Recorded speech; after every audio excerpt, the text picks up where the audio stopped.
The first car I ever modified was my very own first car that I bought with my own money.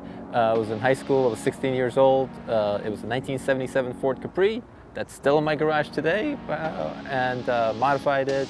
Started learning. I didn't know much about cars. I didn't know how to change the oil back then. I'm Arsham, and I'm the vice president of GoGoGear.com. I figured out that the only thing I could do was autocross. So it was the only thing I could afford to do because you didn't need a roll cage, you didn't need a truck, you could just use your street car, and it was, I think, $10 or something at the time to sign up.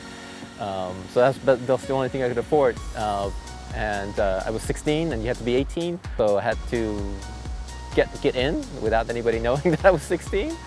And that's how I got started, and then moved up from there. Well, I never thought NASA would be as big as it is today, obviously. I mean, when we started off, we were a couple of young kids in college, and all we wanted to do was just goof around. But as we started it, as we progressed, we knew that we had something good there. So it's really nice to see that it is now as huge as it is. So we built the car, and we started the car in 2011. And last year we actually won the championship, so it took 4 years to win the championship, which actually wasn't bad considering that we had to figure everything out on a car that did not exist anywhere around. So we had to guess on a lot of suspensions and custom make a lot of parts and work with a lot of different manufacturers and suppliers.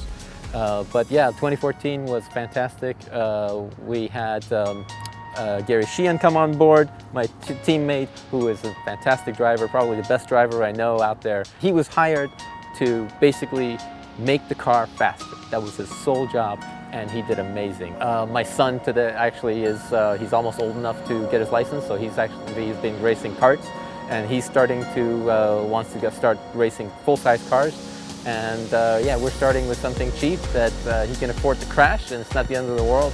And it's nice and slow so that he can learn the lines and hopefully won't get him in too much trouble. And he's going to work himself up. I recommend Koenig wheels to anybody. It doesn't matter if you're a racer or you're budget-minded. They're fantastic wheels. Just because they're inexpensive doesn't mean that they're cheap. And especially now with these integrams, with the flow-form technology, they're better than some forged wheels costing 5 times more. So yeah, we recommend them to everybody.